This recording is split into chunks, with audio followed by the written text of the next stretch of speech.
Abre a sua Bíblia lá em Apocalipse, para dar medo agora. Apocalipse, irmão. Ô, glória.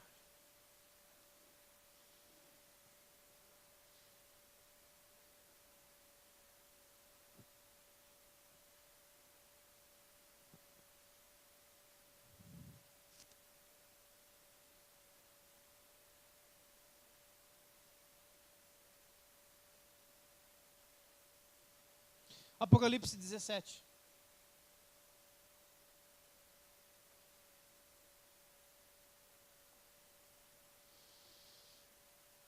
Apocalipse 17, versos 5 e 6. Apocalipse 17, 5 e 6. Amém? Diz assim: na sua fronte estava escrito um nome, um mistério: Babilônia, a grande mãe das meretrizes e das abominações da terra. Então eu vi uma mulher embriagada com o sangue dos santos e com o sangue das testemunhas de Jesus. E quando eu a vi, eu me admirei com grande espanto. Amém? Toma o seu lugar, em nome de Jesus. Amém?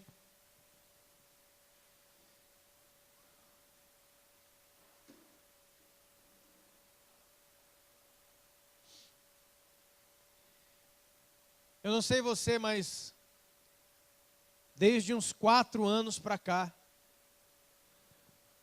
na igreja, né, em toda a igreja, uma das palavras que eu mais ouço, pregadores, irmãos, cantores, gente de todo jeito falar, é essa daqui, ó, religiosidade.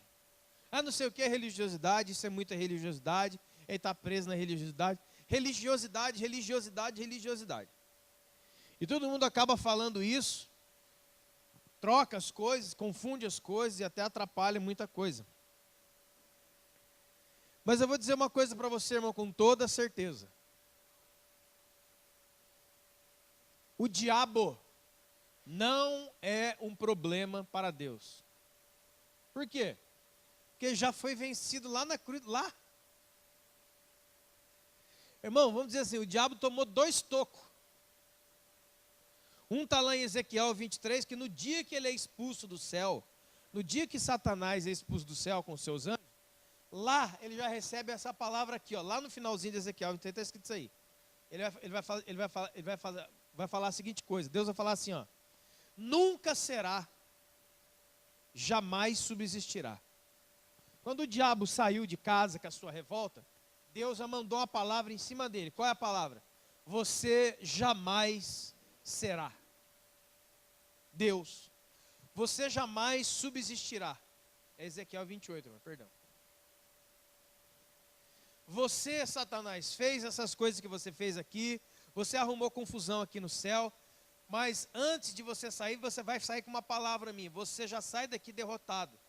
Você já sai daqui acabado. Você não vai conseguir ser e não vai conseguir fazer esse seu plano aí. Vai, pode ir embora agora.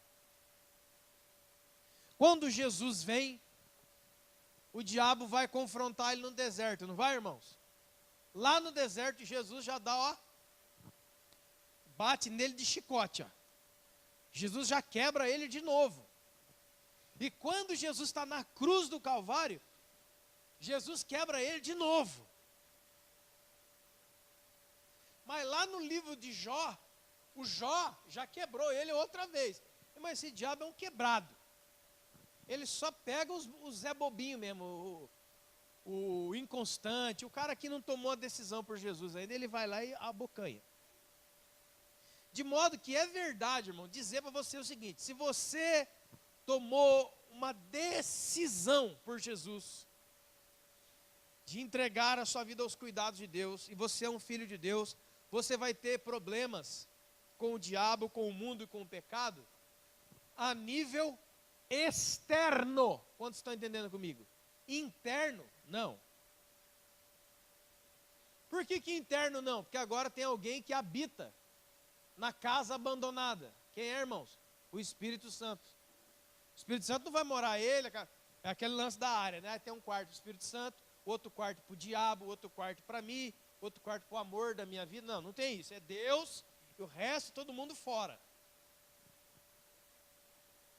Então vou repetir. Se você é genuinamente um filho de Deus, todos os problemas do diabo, do pecado e do mundo são exteriores a você.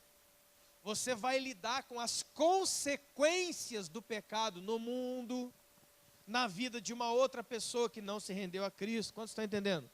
Você vai ter problemas com outro ser humano. Que problema? O cara que não se rendeu a Jesus e vai dar problema mesmo, irmão. Isso aí desde que o mundo é mundo. Quantos podem me entender o que eu estou falando aqui? Amém? Vai ter problema com o pecado que está no outro. Vai ter problema com o diabo que incorporou no seu patrão, na sua vizinha, na sua mulher, no marido, sei lá quem. E está enchendo a paciência. Quantos podem entender?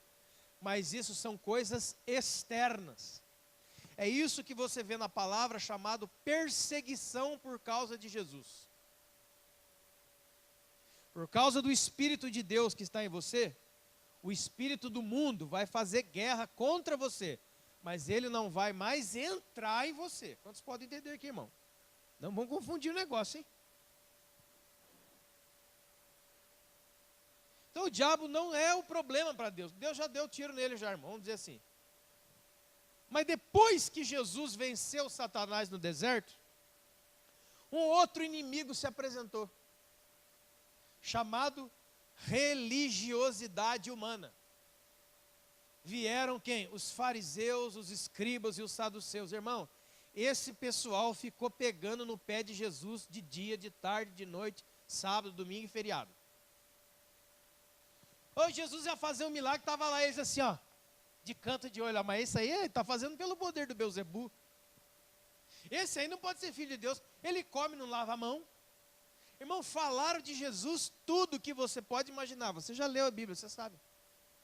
Falavam mal de Jesus, queriam fazer pegadinha com Jesus, queriam colocar Jesus em, como diz, em saia justa, em termos, né? Queriam cercar Jesus de todas as maneiras. Quem que era? O diabo? Não, irmão. Era a religião humana, tipificada ali pelos fariseus, escribas, etc. E tal. Amém? Eu não tenho tempo, é lógico, e eu acho que ninguém teria, de citar para você e explicar as 283 vezes que a palavra Babilônia aparece na Bíblia. 283. 283 citações diretas a esse lugar. Que se você fosse procurar ele hoje no mundo moderno, seria o que nós conhecemos como Iraque. O Iraque é a Babilônia. Só que a Babilônia de Apocalipse não é o Iraque. Ah, então vou lá acabar com isso. Viva Saddam Hussein, vamos matar todo mundo. Não. A Babilônia agora é um lugar espiritual. A Babilônia é um principado. Por que ela é um principado? Já expliquei sobre principados aqui. Porque ela tem cultura própria, ela tem linguagem própria, sentimento próprio, ela tem moeda própria. Se você ler, irmão, eu fiz um pequeno resumo aqui de Apocalipse 17 e 18, que falam sobre a Babilônia. Apocalipse 17 e 18, eles falam que a Babilônia é a junção, é a união de 3 poderes: político, econômico e religioso. Os 3 maiores poderes sobre a face da terra são esses 3 aqui, ó: político, econômico e religioso. Isso aqui são os 3 maiores. Por causa disso aqui, ó, se mata, se faz guerra. Quantos podem me entender isso aqui, irmão? Os países que não estão em guerra por questões políticas, estão em guerra por questões econômicas, e os que não estão por política econômica estão por religião. Religião mata. Religião faz guerra com o outro. Tenta levar uma Bíblia na Arábia Saudita para você ver. Eles te matam. É proibido na lei, na Constituição do Irã, portar uma Bíblia. Ah, é na igreja? Não, é na Constituição. Porque a Constituição iraniana e nos países árabes é o Alcorão. Não é os políticos que decidiram, não. É o Alcorão. É embasado no Alcorão. Então o negócio fica estreito. Diz também que esse sistema está embriagado com o sangue dos santos e das testemunhas de Jesus. Sabe o que é isso? Anos do que Adolf Hitler na Segunda Guerra. Se você chega para alguém, o que você acha que é Adolf Hitler? Para mim, o Adolf Hitler era o anticristo. Então, por que ele é o anticristo? Porque ele matou 6 milhões de judeus. Ótimo. A igreja da Idade Média matou muito mais. Isso é história. Pega lá livro de 2º grau para você ver. Vai lá para você ver, irmão. Isso é história do mundo. Quantos podem ler isso aqui? Tem muitos homens e mulheres de Deus que morreram na Inquisição da igreja. Porque eles tinham um pensamento diferente da igreja daquela época. Eles foram mortos, queimados, vivos. Quem que fez isso? A religião. As cruzadas ao Império Islâmico eram patrocinadas pela igreja da época. Eles iam com aquelas bandeiras, com aquela cruz, e diziam lá, essa guerra é em nome de Deus. É uma guerra santa. A jihad islâmica é uma cola. E quem começou isso aí foi a igreja de Deus. Que entendia que matar o inimigo é o que tinha que acontecer mesmo. Nós vamos matar o inimigo.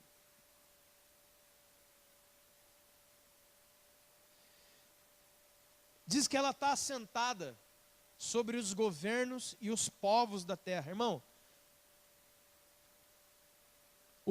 a terra, os povos da terra estão unidos nessas 3 coisas que eu falei para você. Economia, política e religião. O mundo inteiro. E a Bíblia diz que esse principado está sentado sobre tudo isso. Veja que a citação aqui não é a Satanás, mas é sobre uma grande meretriz, uma grande prostituta que está sentada em cima de tudo isso.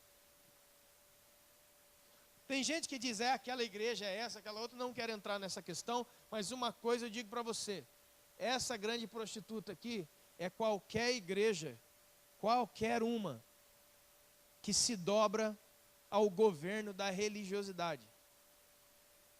Se dobrou a Babilônia, já era, irmão. A Babilônia, ela é o símbolo do governo do homem. Por quê? Quando que começou essa história de Babilônia? Aprendi lá na casa do pastor Eduardo aqui, que mostrou para mim lá. De Noé, da arca de Noé, do salvamento de Noé, até Abraão, tem uma aliança. Sabe como é que é o nome dessa aliança? Sabe como é que é o nome dessa dispensação? Governo humano. Governo humano. Por quê? Porque o Noé sai com o pessoal dele ali, salva o pessoal, né? 8. E aí eles saem da arca para fazer o quê? Para repovoar a terra, para reconstruir a terra. Qual era o comando de Deus, irmãos? Crescer, multiplicar, dominar e encher a terra. Esse é o comando de Deus. O que eles fizeram, irmão? Apareceu um tal de Nimrod, o homem poderoso no seu tempo. Ele juntou com o pessoal na planície do Sinar, viram um lugar bem legal aqui, dá para nós fazer um condomínio, hein? E fizeram a torre de Babel, Babilônia. A Babilônia nasce ali. Qual era a ideia da torre de Babel, irmão? Nós não vamos crescer, não vamos nos expandir, não vamos multiplicar e ir para longe, para que toda a terra seja povoada. Não, nós vamos ficar aqui, que esse lugar aqui é top para a gente construir. Esse lugar aqui é muito bom para a gente construir. E eles se juntaram, fizeram um plano de comum acordo e começaram a construir a torre. E a Bíblia diz lá em Gênesis 11, que eles faziam isso para chegar até Deus. E para que o nome deles se tornasse conhecido, irmão. Parece coisa de hoje à tarde. O reino O reino de Deus se expande em graça, amor e misericórdia. O império é diferente de um reino. Irmão, eu posso falar isso? Isso é uma denúncia profética nesse dia, mas você sabe, existem denominações, existem igrejas, que elas não são parte do reino de Deus. Elas são o império pessoal de um homem ou de uma família lá do fulano de tal. Você vê a internet, as pessoas mandam matar outro. Tem verdadeiras... Irmão, assim, a gente vai chorar de ver essas coisas. De como a cúpula, vamos dizer assim, de muitas e muitas e muitas igrejas não servem a Jesus mais. Não serve. Aquilo lá é partido político. Se você se levanta a conta, você está frito. Eles mandam matar. Eu não estou brincando, não. Eu não estou achando, não. Veja lá noticiários que você vai ver. Pastor mata o outro.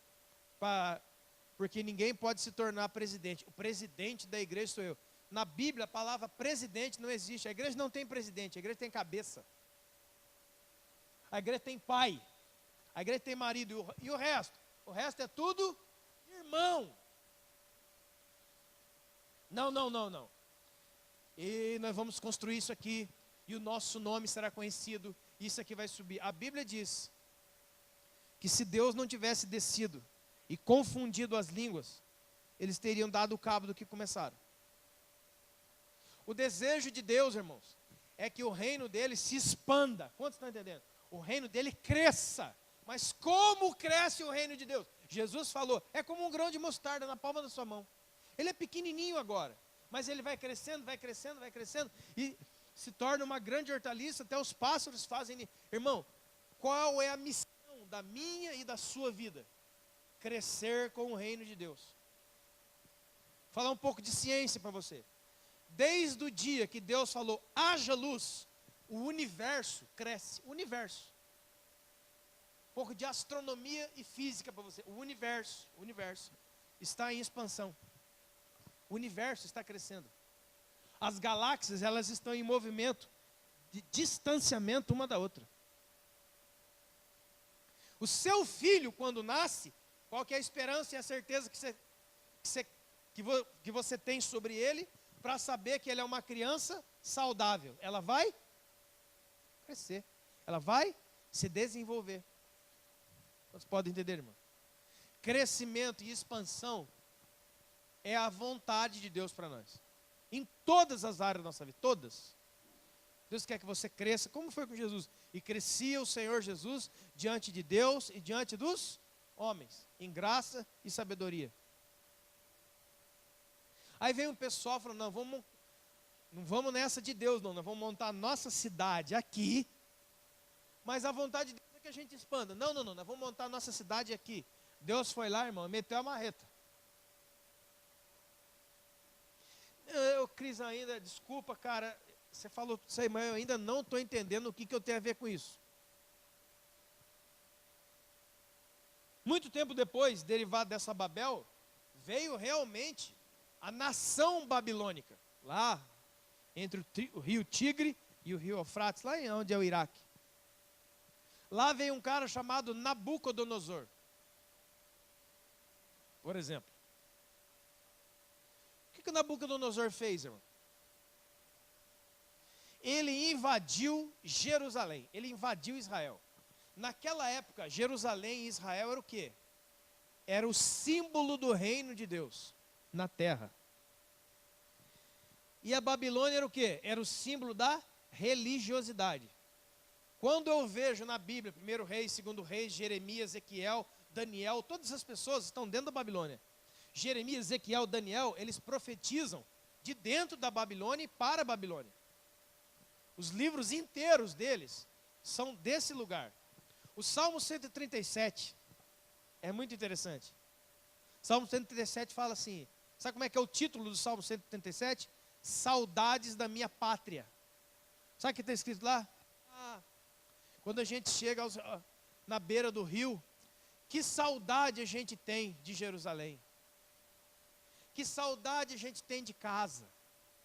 como nós cantávamos para Deus na nossa terra, como nós servíamos a Deus na nossa terra. Mas agora nós estamos em terra estranha. Aqui, eles obrigam a gente a escuta, presta atenção.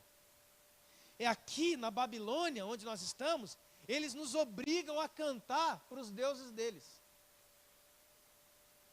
Eles querem que a gente sirvam os deuses deles.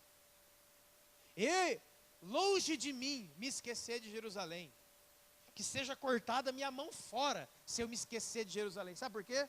Porque o povo de Deus ficou preso 70 anos na Babilônia. Então, irmãos, eu não vou aprofundar muito sobre isso, que isso aqui tinha que ser estudo bíblico ponto a ponto, mas eu acho que você já deu para entender como é que o espírito de religiosidade opera. Ele invade, sequestra, leva embora e põe para trabalhar para ele. Agora você entendeu? O espírito da Babilônia, de religiosidade, comando, poder, ele invade, domina, sequestra, leva embora e faz você trabalhar para ele. O livro de Daniel, você já leu o livro de Daniel? Daniel era quem? Era um jovem. Era um jovem de Deus, era um jovem, vamos dizer assim, de Israel. Ele e outros 3 amigos dele, Ananias, Misael e Azarias. O rei Nabucodonosor chegou, pegou, e ele sequestrou, irmão, ele pegou esses jovens para trabalhar no palácio dele. Colocou Daniel de eunuco. Provar a comida dele antes que ele comesse, para ele não ser envenenado. Abra sua Bíblia comigo, rapidamente. Segundo livro dos Reis 24. Eu vou te mostrar isso aqui. Segundo livro dos Reis, capítulo 24.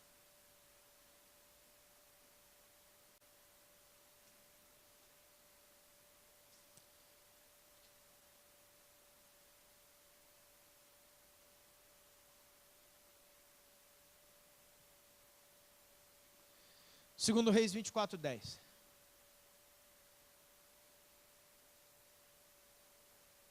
Naquele tempo, subiram os servos de Nabucodonosor, rei da Babilônia, a Jerusalém. E eles cercaram a cidade. Nabucodonosor, rei da Babilônia, veio à cidade, quando os seus servos a cercaram. Então subiu Joaquim, rei de Judá, a se encontrar com o rei da Babilônia. Ele, a sua mãe, os seus servos, preste atenção, seus servos, seus príncipes, seus oficiais. E o rei da Babilônia, no 8º ano do seu reinado, prendeu todo mundo e levou cativo. Ele levou não somente os líderes, mas os tesouros da casa do Senhor e da casa do rei. Cortou em pedaços os utensílios do templo que o rei Salomão fez. Transportou toda Jerusalém, todos os príncipes, preste atenção, irmão. A Babilônia chegou, pegou os príncipes, pegou os líderes, pegou os guerreiros. Não ficou ninguém, a não ser os pobres e doentes, na terra. Transferiu também a Joaquim para a Babilônia, a mãe do rei, as mulheres deles, os seus oficiais, os homens principais da terra, e os levou cativos de Jerusalém à Babilônia. Todos os homens valentes, até 7.000, todos os artífices, os ferreiros, até 1.000, todos eles destros de guerra, levou-os o rei da Babilônia, cativos para a Babilônia. O rei da Babilônia estabeleceu o rei em lugar de Joaquim, o tio paterno deste, Matanias, a quem ele mudou o nome para Zedequias. Parece uma leitura meio estranha, mas eu acredito que alguns já estão entendendo o mistério aqui. O espírito de religiosidade, irmão, ele identifica aonde está Jerusalém, espiritual que eu estou falando. A Jerusalém espiritual, a Jerusalém celestial, é dita lá em Hebreus capítulo 12. A Jerusalém celestial, segundo Hebreus, é a própria igreja. Então é lógico que esses acontecimentos aqui já foram, já passaram e já aconteceram. Mas como o espírito de Babilônia ainda está, como Babilônia é descrita no Apocalipse como um inimigo a ser vencido, um inimigo a ser batido, o que acontece? Ele ainda está presente. É o espírito de religiosidade. Ele vem e ele sequestra os príncipes e os guerreiros. O que significa isso, irmãos? Quando o espírito de religiosidade domina o pastor da igreja, acabou. Ele vai no pastor, ele vai nos líderes, ele vai dominando o coração, ele vai dominando mente por mente e implantando o sistema babilônico de pensamento. Quantos podem me entender? Ele invade, domina e leva embora. A sua mente é retirada do centro do evangelho, que é Cristo, e é levada para rituais. Quando você não consegue, irmão, compreender, por exemplo, o verdadeiro valor do batismo, da ceia e de todas as outras coisas, você entende simplesmente como obrigatoriedade e simplesmente como rituais da nova religião onde você está. Que você era da religião X e agora você é evangélico. Adiantou muita coisa. Eu não entendo nada. Eu estou preso, a minha mente é cativa em um outro lugar. Um lugar onde a religiosidade impera. Não é a vida que impera. Não é o princípio espiritual que impera. É o ritual que impera. Então eu vou dar mais valor para o ritual, sem entender a sua essência, e está tudo muito bem. Eram os fariseus, irmãos, que Jesus falou: vocês correm atrás de fazer alguém convertido, mas quando vocês conseguem, vocês transformam ele num filho do inferno 2 vezes pior que você. Ah, vamos pegar toda a igreja Petra e vamos levar para a rua evangelizar. Nós nem sabemos o que é evangelizar. Muitos. A gente acha ainda que é entregar um folheto e convidar para vir aqui. Não há um transporte espiritual, não há nada. Então você vai passar 10 anos com aquelas pessoas, como estamos aqui. Como nós estamos aqui e a coisa não acontece, sabe por quê? Porque você está preso espiritualmente num lugar. A sua mente, o seu eu espiritual está cativo em um lugar chamado Babilônia. Só que lá em Babilônia tem música. Depois você lê, irmão, tem um trabalho de ler Apocalipse 17 e 18. Você vê lá que lá em Babilônia tem música, tem louvor, tem pregação, tem tudo. A Babilônia, irmão, ela é uma falsa, ela é colocada como meretriz, ela é a falsa mulher. Ela é a mulher vestida de vermelho, como diz lá. É a falsa igreja. Tem cara de igreja, nome de igreja, CNPJ de igreja, cadeira de igreja, gente de igreja, música de igreja, mas o seu coração não está com Jesus. É um novo sistema religioso que está rodando ali. Tem pessoas que ainda têm esperança. Ah, agora trocou o nosso pastor, trocou o grupo de louvor, as coisas vão mudar. A franquia é a mesma, acorda. Não adianta mudar o locutor. Por trás dele tem um gigante sistema religioso, político e de poder. Vocês podem entender, irmão? E tudo que roda ali é morte. Porque se eu tiver, por exemplo, que decidir entre o nosso relacionamento e a igreja, eu tenho que defender quem? Eu tenho que defender a igreja. Eu tenho que defender a estrutura. Eu tenho que defender. Por quê? Porque em Babilônia, você é ensinado a defender a cidade. Quem é ensinado a defender a cidade, guardar os seus muros? Você é ensinado a ser um guerreiro espiritual. E o guerreiro espiritual, como um dia, vamos citar um exemplo. Um cara chamado Jefté. Já viu a história de Jefté? O Jefté era um cara tão violento. O Jefté era um cara tão machão espiritual, tão violento, que ele não achou ruim de sacrificar a vida da sua filha só para que ele tivesse vitória na guerra. Então, que se lasque a minha família, que se lasque os irmãos, que se lasque todo mundo. Eu quero é servir a Deus. Não está estranho essa história? Eu quero servir a Deus e sacrifico o meu filho? Não está estranho? É um lugar onde a vida não vale. O que vale é você ter um nome, o que vale é você ter um nome de honra, de fé, e aí você luta, você braveja, está tudo desmoronando, mas você não para de lutar, porque você é ensinado a ser um guerreiro babilônico. É a mesma história da Idade Média, as pessoas iam para a morte, em nome de Deus. Até hoje assim, irmão. Se fala para um brasileiro, mas você dá risada da cara do cara. Agora, se fala para um garoto árabe, você fala para um garoto afegão, o único desejo que ele tem na vida dele é um dia ter a honra de botar uma bomba no peito e arrebentar com o inimigo. Quanto você está entendendo? Lá é ensinado desde da mamadeira que a maior honra que você pode ter é botar uma bomba no peito e estourar o inimigo. Lá, desde quando você nasce, você é ensinado que a sua maior honra é morrer em guerra. O brasileiro não entende isso. O brasileiro é malandrão, é safadão. O brasileiro é o contrário, ele faz tudo para não morrer.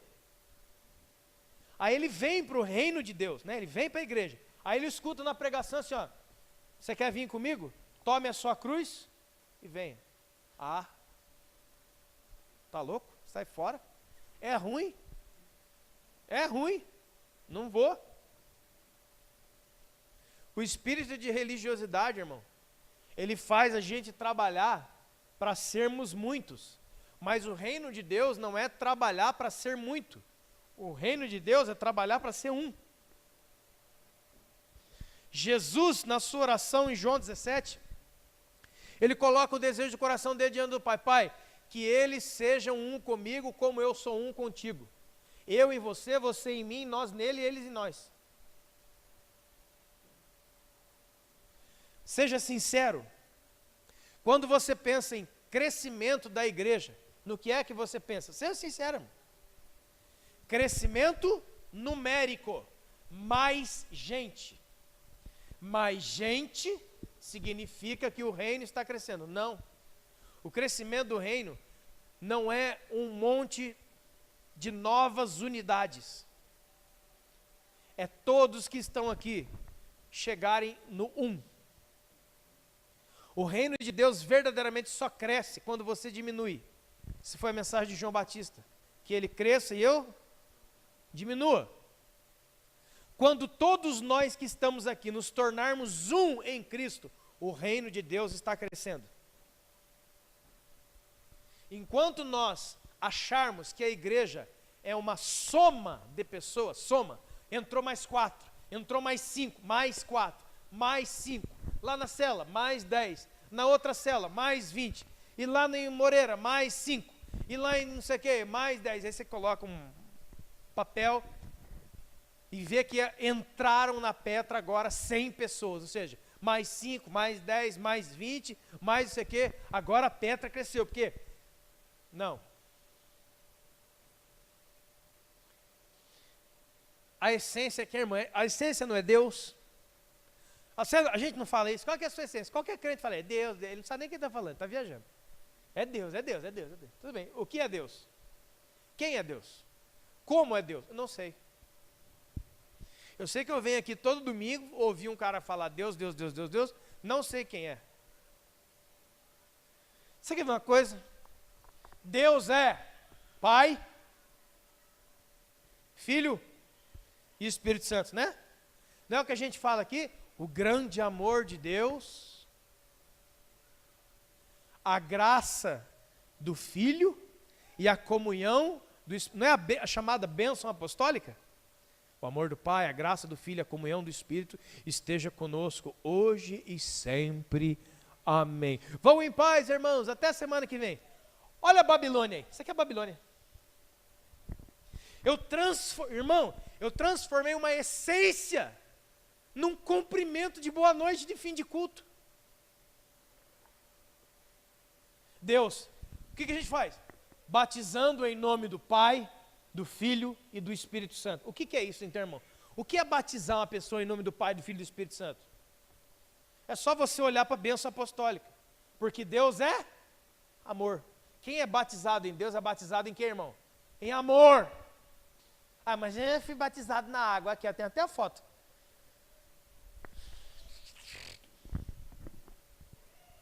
Quem é batizado em nome do Pai é batizado no amor do Pai. Quem é batizado em nome do Filho é batizado no quê? Na graça do Filho. E quem é batizado em nome do Pai, do Filho e do Espírito Santo é batizado no quê? Na comunhão. Quem verdadeiramente é uma pessoa batizada?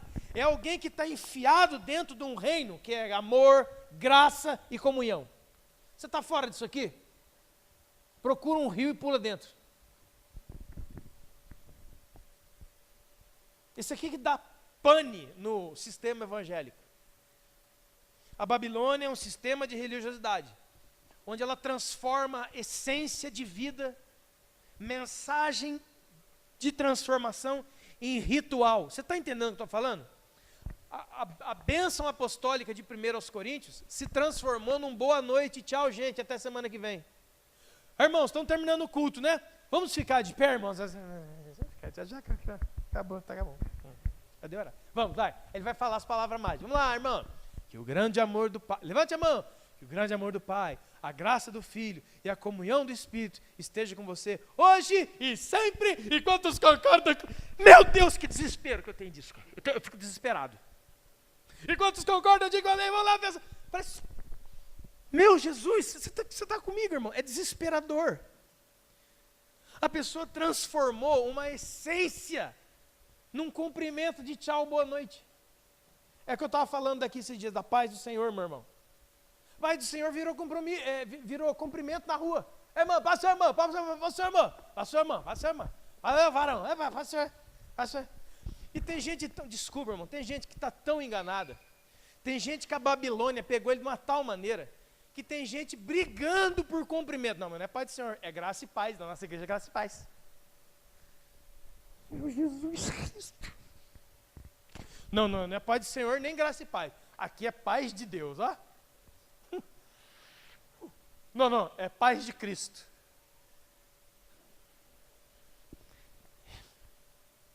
Cara, eu fico desesperado, irmão. Eu tenho vontade de chorar, de gritar, de bater nos outros. Ele não entendeu o que Jesus falou. Quando você chegar numa casa, quando você entrar nela, diz antes de tudo, paz seja nessa casa. Se tiver nessa casa um filho da paz, a paz vai repousar sobre ele. Olha que coisa poderosa que é isso aqui para a gente transformar. Passa, irmão. Ó varão, passa, irmão. Transformar numa brincadeira. Qual você está entendendo? Se tiver um filho da paz naquela casa, a paz estará sobre ele. Se não tiver, a paz volta para você. Irmão, estender a mão para alguém, olhar para ele e falar assim, a paz do Senhor, isso aqui é uma palavra profética de poder que pode transformar a vida do outro. Não é uma brincadeira. É para ser, irmão. Qual você está entendendo? Ah, tudo que a gente faz em nome do Pai, do Filho. O que é em nome do Pai, do Filho e do Espírito Santo? Ah, é 3 palavras que a gente fala para ficar bonito para tu. Ele é crente. Esse é crente, por quê? Porque tudo que ele faz, Moisés, ele fala em nome do Pai, do Filho e do Espírito Santo. Então está tudo certo. Ele falou a palavra, a senha. A palavra-chave é Pai, Filho e Espírito Santo. Não, irmão. Em nome do Pai, do Filho e do Espírito Santo não é uma senha. Não é a palavra-chave. É uma essência, é um entendimento. É uma direção, gente. Quantos estão entendendo aqui o que eu estou dizendo? Porque João diz que Deus é amor. Então, volto a repetir, o que é uma pessoa batizada em nome do Pai, do Filho e do Espírito Santo? Ela é uma pessoa imergida, aprofundada e transformada por amor, graça e comunhão. Nem todas as pessoas que descem a água, isso desde o tempo de João Batista, foram batizadas de verdade. Primeiro você é batizado por dentro. O batismo público na água é um arrependimento diante, é a manifestação externa do que já aconteceu por dentro. Agora, se não aconteceu por dentro, você pode pegar a filhinha, colocar aquela roupa branca, Aí os pastores veio tirar foto, hoje batizaram não sei quantos. Aquela coisa babilônica, de números. Eu vim de um lugar, irmão, que as pessoas disputavam. Ó, esse ano você não batizou muita gente, hein? Tem que mostrar resultado, hein? O cara falava isso. Tem que mostrar resultado, batizou pouco. Aí eu vejo Jesus falando assim, ó. Eu vejo Paulo dizendo, Jesus é bater muito forte. Paulo dizendo assim, ó. Jesus não me enviou a batizar. O apóstolo Paulo. Eu só batizei um ou dois aí da casa de Crispo e um outro aí que eu não estou lembrando agora, mas Deus não me enviou a batizar. Jesus mesmo, a Bíblia de Jesus mesmo não batizava, quem batizava eram os seus discípulos. Lê a Bíblia, irmão. Sabe por quê? O que foi que disse João Batista? João Batista, o batizador. João, o batizador. Inclusive, irmão, João Batista não existe. Existe João, o batizador. Também colocaram Batista como sobrenome, né? Não, não é sobrenome, não. É João, o imersor, o batizador. João, aquele que te mergulha na água. Esse é o original do negócio. Ah, isso não muda nada. Ah, mas muda, hein? Mas muda. João batizava na água. Quando chegou Jesus, irmão, o que foi que João Batista disse? Em verdade, eu vos batizo com água para arrependimento. Mas esse que está vindo aí, ó, aquele ali, ó, Jesus, é maior do que eu. E ele vos batizará com o Espírito Santo. Ah, gente, meu Deus, isso aqui dá um choque na Babilônia. Isso aqui é choque, isso aqui é... O que é, irmão, a base da nossa doutrina?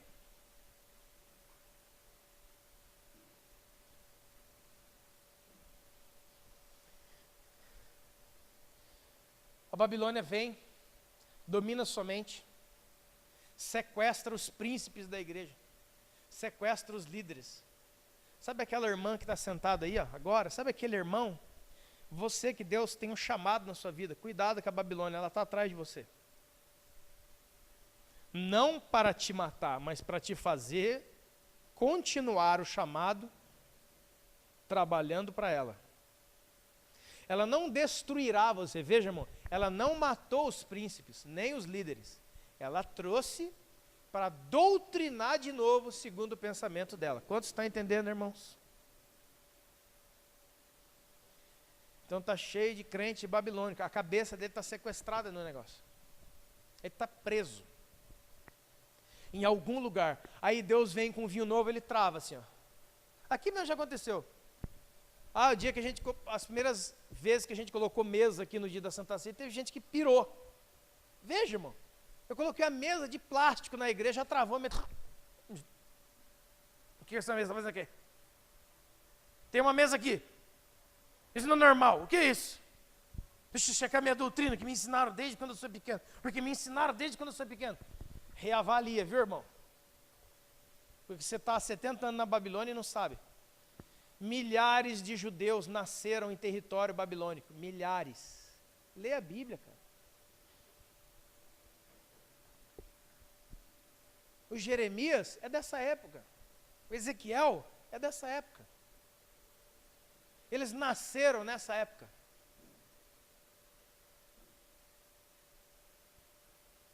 A expansão, o crescimento do reino de Deus é de dentro para fora, irmão. O reino de Deus é uma essência de vida. Não é um conjunto de normas da Petra.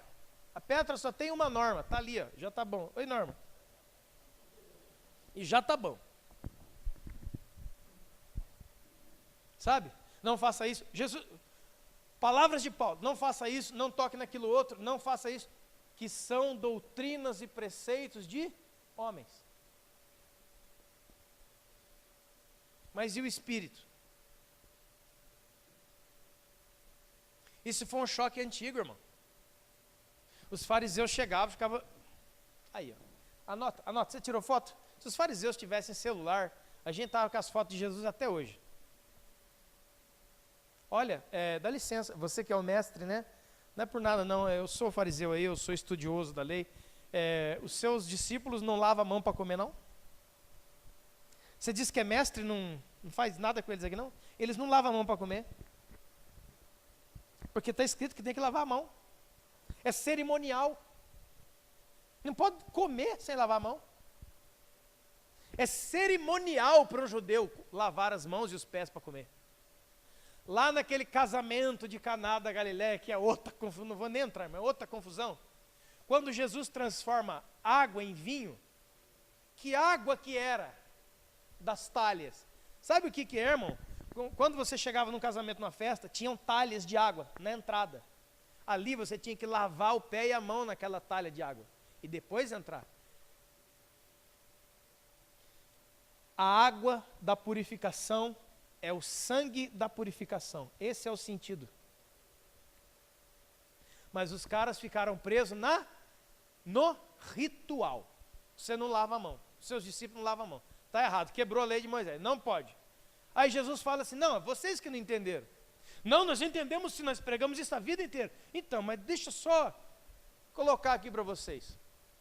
O que contamina o homem é o que entra pela sua boca ou o que sai da sua boca. Pronto. Quebrou os caras. Porque o que sai da boca do homem sai do seu coração. E no seu coração tem inveja, adultérios, morte e assassinato. A boca fala do que o coração está cheio. Não é o que entra pela boca do homem que o contamina, mas o que sai. Olha, os seus discípulos estão fazendo as coisas no sábado aí, hein? Estão pegando espiga de milho no sábado, não pode, a lei. E tantas outras coisas que Jesus teve que corrigir. Porque com a Bíblia na mão eles não entendiam nada. Eles faziam guerra com os outros. Eles mataram o autor da vida, como diz o apóstolo Pedro em Atos. Vós matastes o autor da vida. Por que mataram? Porque ele chegou falando que era filho de Deus, irmão. Ninguém pode falar isso. Acho que alguns daqui já provaram isso que eu estou dizendo. Quando você chega lá na sua família, quando você chega lá no seu trabalho, quando você chega lá na sua casa e fala assim, ó, eu sou filho de Deus. Olha os seus parentes aqui, ó. Você, a gente conhece toda a sua vida. Você sabe o que eu estou dizendo? Os seus inimigos serão os da sua própria. Gente que zomba de você até hoje vai zombar até o final, porque você insiste em dizer que é filho de Deus. São pessoas que não entendem nada, são cegos. São soldados babilônicos, querendo colocar na sua cabeça que você não é digno, baseado nos méritos da sua vida, mas aí nunca vai ser. Irmãos, eu já fiz essa experiência em vários lugares, e inclusive aqui não vou repetir. Eu já cheguei em um monte de lugar e falei assim, ó, quem é santo aqui? Levanta a mão.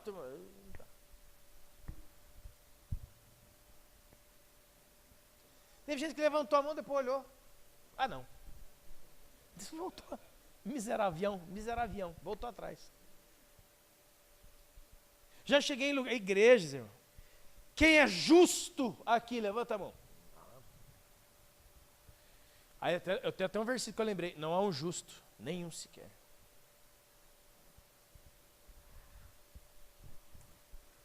E aí a gente não entende, porque a gente ora, porque a gente lê, porque a gente vem no culto e não consegue receber vida de Deus.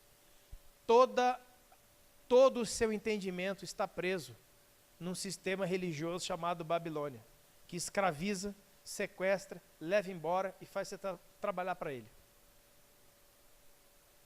Porque segundo este livro aqui, irmão, a Bíblia, ensina você a olhar para quem? A Bíblia manda a gente olhar para quem, irmão? Fala para mim. Para quem? Olhando firmemente para o autor e consumador da nossa fé, vírgula, Jesus Cristo, o justo. O qual, em troca da alegria que estava proposto, não fez caso da vergonha por causa de você.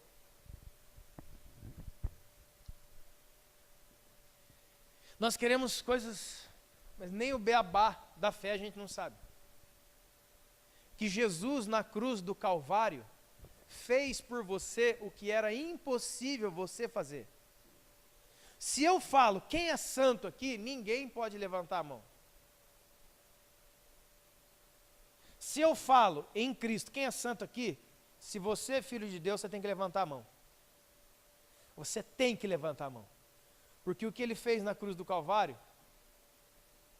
foi declarar no céu e para os inimigos dele que vocês, que nós, os filhos dele, somos santos porque ele assim determinou com o sacrifício dele. Eu sei que você não acredita, por quê? Porque você olha errado. Irmãos, não é para olhar para nós. Não olhe para você mesmo e nem para o irmão do seu lado. O reino de Deus é para olhar para quem, gente? Cristo. Cristo. É o que ele fez, é o poder dele, é o que ele faz, é o que ele é. Não você e nem eu. Quantos podem entender isso? Então, se você é filho de Deus, o primeiro grito de libertação da Babilônia é falar assim: eu sou santo. Não por meus méritos, mas pelo mérito de Jesus. Ele me santifica, ele derramou sangue por mim, para purificar os meus pecados. Ah, mas eu não sou justo, aí já não dá. Irmão, a Bíblia diz que nós somos justificados, pois, mediante a fé em Cristo. O que é uma pessoa justificada? É uma pessoa que não era justa, mas justa ficou, porque alguém, que não é você e nem eu, pagou o preço impagável. Jesus, irmão, é o nosso Ciro. Sabe quem que é Ciro? Depois você vai lá, eu não vou dar tudo de bandeja para você não. Ciro é um homem que Isaías falou: ó, eu naqueles dias levantarei o meu servo Ciro, ele vai trazer o meu povo da Babilônia, ele vai liberar o meu povo da Babilônia e vai voltar para casa, depois de muitos anos. A profecia se cumpriu. Levanta-se um homem chamado Ciro, rei dos persas, dos medos persas. Vai lá, derruba a Babilônia, vence a Babilônia, destrói a Babilônia. E quando ele chega lá e destrói a Babilônia, ele pergunta: quem é esse pessoal aqui? Sabe o que o pessoal fala? Nós somos hebreus, nós somos de Israel, nós fomos escravizados pela Babilônia. Ele falou: ah, é? Me dá aqui o decreto do rei aqui, ó. A partir de hoje, eu, rei Ciro, governador de tudo isso aqui, libero e mando embora com tudo que foi tomado o povo de Israel. Pode voltar para casa de vocês. Isso depois de 70 anos, irmãos. Jesus é o nosso Ciro, que veio e rasgou o escrito de dívida que constava contra nós nas suas ordenanças, cravando na cruz.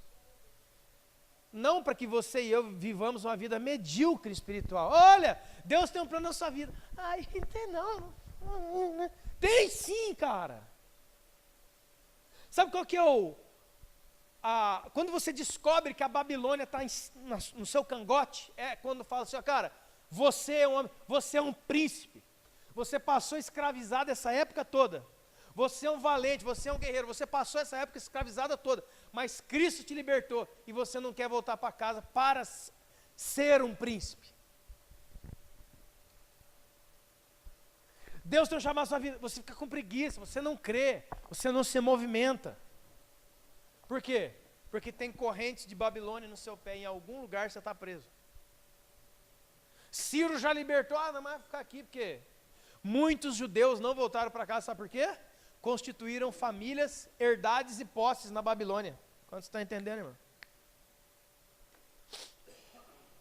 O reino de Deus é um reino em movimento, é um reino que está expandindo, e a Babilônia quer nos conservar debaixo de uma mentalidade. Ela é um principado, ela é uma potestade, ela quer vir e colocar um monte de rituais na sua vida, um monte de travas, para você ficar totalmente travado.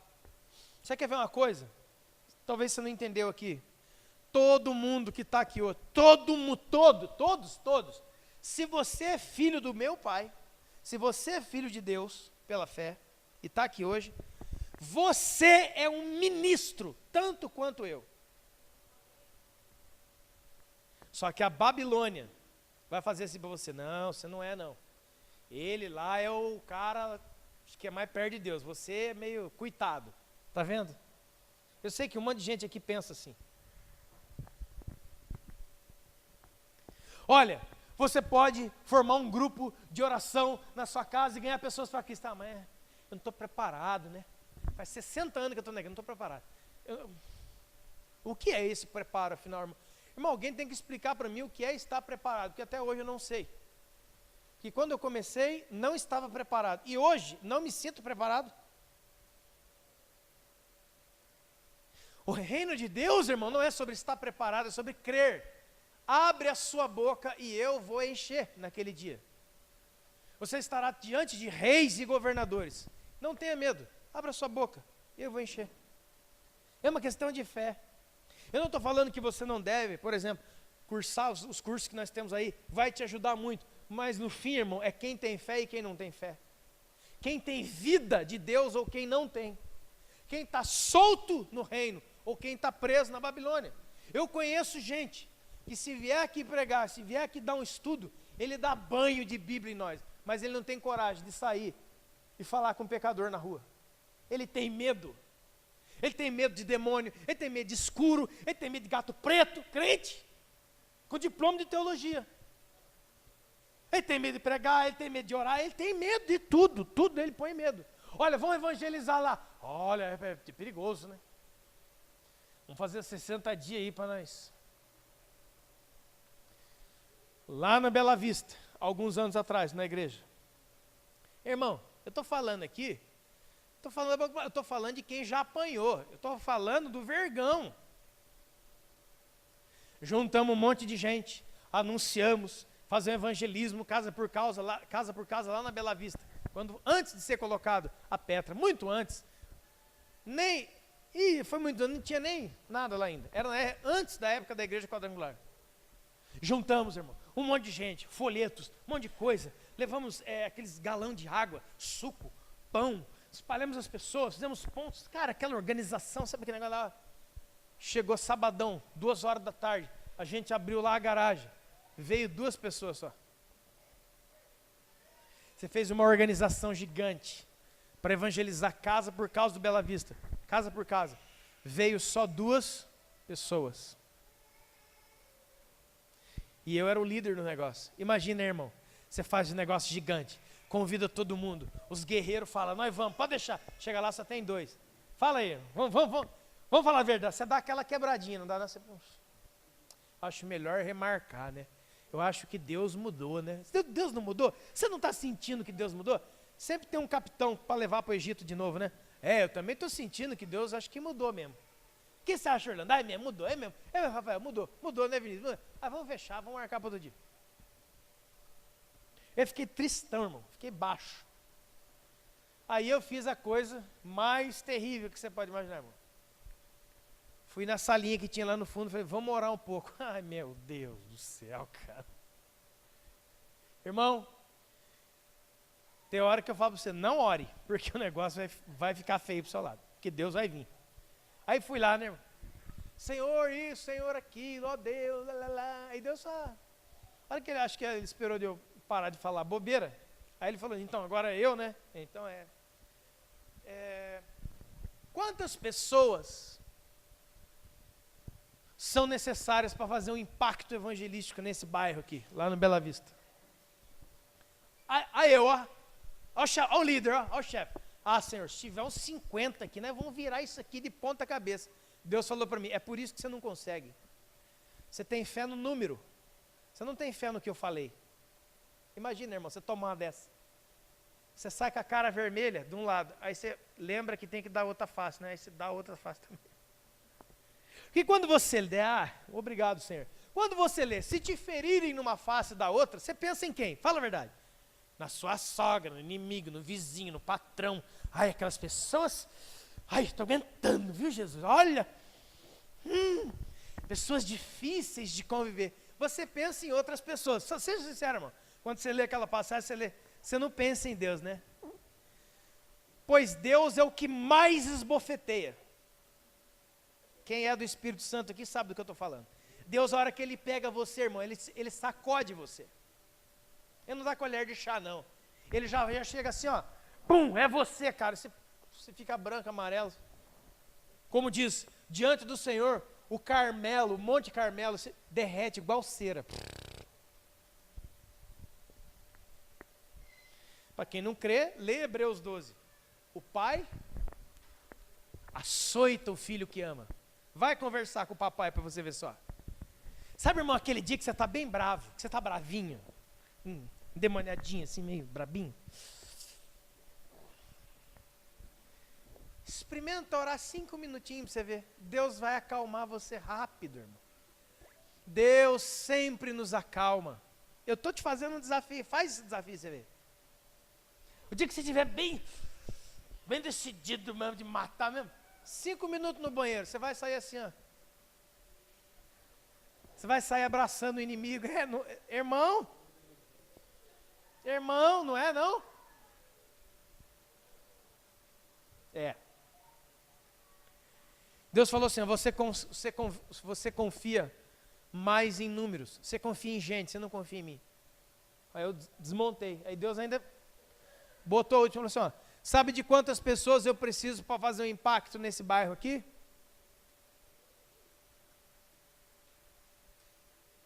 Sabe de quantas pessoas Deus precisa nessa cidade? Só uma. Ou vai ser eu, ou vai ser você, irmão. Ou pode ser nós todos. Mas é só um que ele precisa. Um que confie mais nele do que em carros, cavalos e exércitos. Jesus falou que o reino de Deus é ser um, e não ser um monte. Lembra no final da visão do Apocalipse, irmão? No final da visão do Apocalipse, o que João viu? E eu vi multidões de toda tribo, raça, língua e nação diante do Cordeiro. Multidões e multidões. Embaixo está escrito assim, ó, que ninguém pode contar. Quando Deus falou com Abraão, falou assim, sabe como é que vai ser sua descendência? Nenhum, não vou ter filho. Não, você vai ver, você não sabe de nada. A sua descendência vai ser mais numerosa que as areias do mar, da praia e do que as estrelas do céu. A sua descendência, Abraão, vai ser tão numerosa que ninguém pode contar. Quando Deus falou para Davi, não conta o povo. Davi, não conte o exército. Não conte o exército, Davi. Não conte o povo. Não conte o povo e não conte o exército. O que o Davi fez, irmão? A Bíblia diz que Satanás entrou no coração de Davi e Davi contou o povo. A hora que ele contou o povo, Deus mandou um juiz em cima dele. E Deus falou assim, ó, você escolhe, Davi, você me desobedeceu, você vai escolher agora, ou eu pego você, ou eu pego a sua casa, ou eu pego o exército. Como é que vai ser? Como é que vai ser? Quem que eu vou pegar aqui? Aí aquele caso, né, ele foi lá, correu fazer na eira de Araúna lá. O que eu estou querendo dizer, irmãos, e nós encerramos aqui. Babilônia é um sistema religioso de invasão, domínio, sequestro para uma outra terra. Quantos podem entender o que eu estou dizendo? Eles vêm, entra na sua mente, entra no seu coração, como um sistema religioso que é melhor que... Porque assim, irmão, Jesus é simples demais, é sem graça, Jesus. Jesus, o que eu tenho que fazer? O que tem que acontecer? É só amar. Só amar, é. O que eu tenho que fazer com aquele irmão? Perdoa ele. Mas não tem que fazer 7 semanas? Não. Eu tenho que fazer 7 sexta-feira no cume do Pico da Pedra? Não. Eu tenho que passar, eu tenho que ir lá em Jerusalém para fazer isso aqui? Não, você não tem nada. Você tem que amar e perdoar. Quem ama, perdoa. Ponto. Quem perdoa, ama, e Deus é amor. Quem perdoa? Aquele que tem Deus. Você não tem Deus, você não perdoa.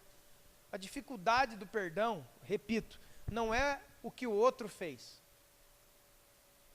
É o que você não acertou com Deus. Porque Deus é amor. Se Deus mora em você, você vai perdoar, irmão. Ponto. Vai ser hoje, amanhã ou sexta-feira, mas vai. A Babilônia tem sequestrado os nossos guerreiros. A Babilônia tem sequestrado nossos líderes. E levado embora. tem sequestrado os nossos ministros de músicas, que já não tocam mais para Deus, eles tocam para um Deus chamado ego, tocam para eles mesmos, ou tocam para uma plateia. A plateia não entende a ministração da música como uma junção para acontecer aquilo que a Bíblia chama de uníssono. Uníssono. O que é uníssono? Um som só. Todos cantavam a uma só voz. Santo é o Senhor. Qual é o louvor que agrada a Deus? Não é o que eles cantam, o que você canta. O único louvor que agrada a Deus é o que nós cantamos a uma só voz. Como é que se canta a uma só voz? Vamos botar a letra e cantar bem alto? Não, é um só coração, porque a boca fala o que o coração está. É igual a matemática, 2, 4. Agora, não seja como Davi. Não pense que a nossa vitória está em contar quantas pessoas temos. A nossa vitória vem do Senhor. A Bíblia é cheia de exemplos de Deus que pegou um homem e venceu tudo. Deus só precisa de uma pessoa que creia, só um. Através de você, irmão, ele vai ganhar multidões para ele. Multidões virão a Cristo para se tornarem um. O desejo de Deus é que a multidão acabe. Quando é que a multidão acaba? Quando ela se transforma um em Cristo. Quantos podem entender? O que é ser um em Cristo? Aquilo que Paulo fala. Eu quero que todos tenham o mesmo pensar. O mesmo pensar não é todo mundo pensar igual. Agora todo mundo é corintiano. Não é essa bobeira das coisas do mundo não, irmão. Quando eu falar sobre perdão, não há mais dúvida. Quando eu falar sobre amor, não há mais dúvida. Quando eu falar sobre alcançar o perdido, não há dúvida. Por quê? Porque toda essa verdade está fundamentada em nosso coração, não há dúvida. Ninguém pensa diferente do outro quando fala sobre perdão. É isso que a Bíblia está dizendo. Quantos podem entender? Você gosta de um carro, eu gosto do outro e ele gosta de motocicleta. Não é isso que é divisão. A divisão é quando nós chegamos em momentos como esses que eu estou dizendo e cada um tem um pensamento. Qual é a igreja que Deus usa? A igreja que é um. De qual era o número da multidão no final, então? Era um. Porque nós, como igreja, nos voltamos e nos reunimos atrás de quê, irmão? De Deus, não é? Deus é tudo para nós, amém? Amar a Deus sobre todo, aleluia e tal. Então tá bom. Deus é Pai, Filho e Espírito Santo. Ele é um.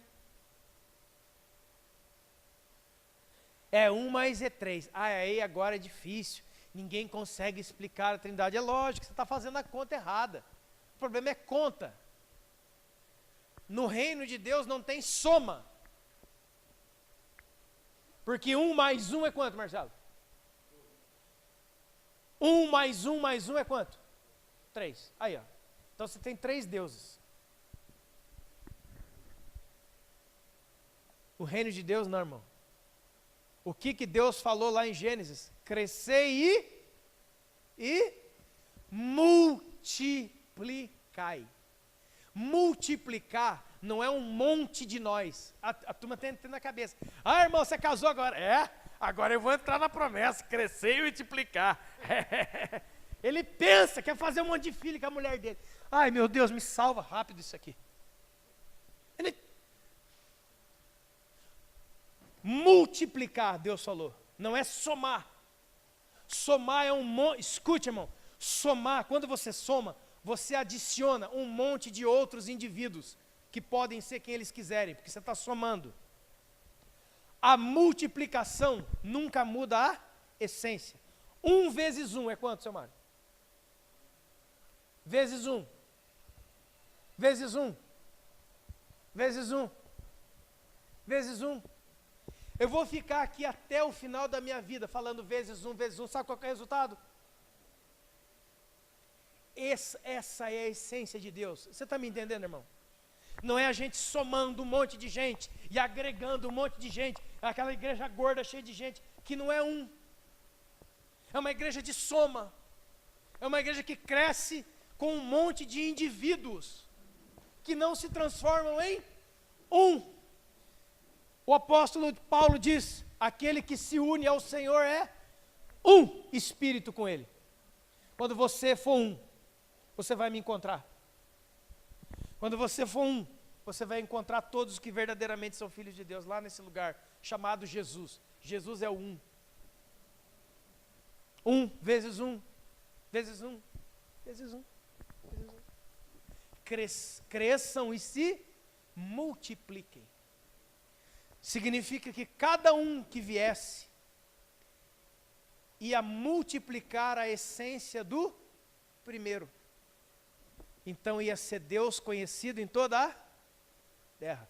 Como nós fomos somando, hoje tem o Deus da Assembleia, o Deus da Batista, o Deus da Católica, o Deus da Luterana, o Deus da cabeça daquele cara da esquina, o Deus do outro, o Deus do Islã e um monte de deuses. Por quê? Porque foram somando.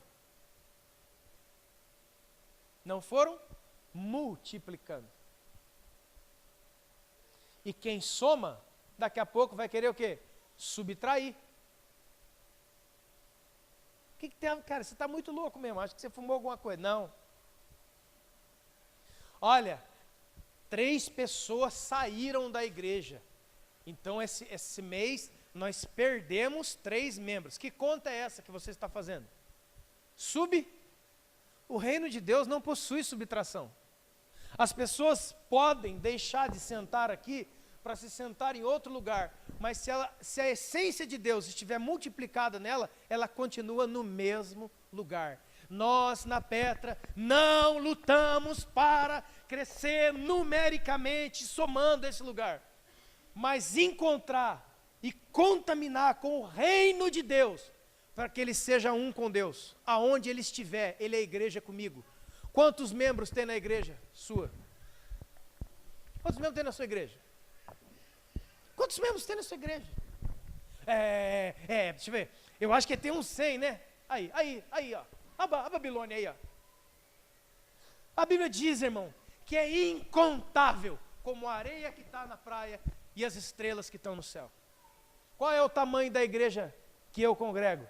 Milhares de milhares de milhares de milhares de milhares de milhares que estão diante do trono de Deus, que é um só.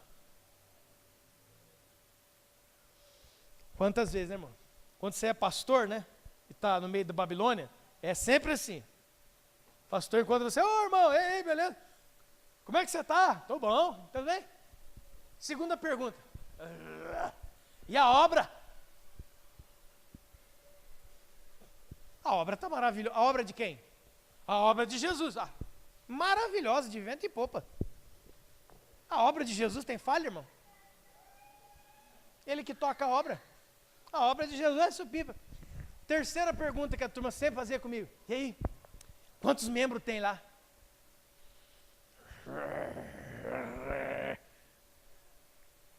Sabe por quê? Porque hoje o governo babilônico passa desapercebido diante dos nossos olhos. Hoje a igreja dá curso de como fazer crescer a igreja. Olha que coisa demoníaca isso. A Bíblia diz que Deus acrescentava cada dia à igreja os que iam sendo salvos. O crescimento de igreja não é trabalho seu e nem meu, é dele. É dele. De que tamanho é a sua igreja? Não. É incontável, eu não posso contar. Se você não pensa assim, você vai começar, a Babilônia vai ensinar você a dimensionar o seu ministério por número. E aí, se você dirige uma célula lá no Feital, você, né, assim, a irmã, né, abençoada lá, está lá, com o marido dela, né. Aqui nessa cidade, aqui, ó, e em tantos outros lugares, as pessoas ainda perguntam: ei, qual é que é o seu nome? Aí fala assim: meu nome é Jadson, meu nome é Cristiano, meu nome é Marcelo. Você é da onde? Sou ali da igreja Pedra, tá. Tem quantos membros lá? Dependendo de quantos membros eu falo que tenho, eu terei alguma coisa para falar na reunião. Por isso que eu desisti dessas reuniões malditas dessa cidade. Isso é maldito.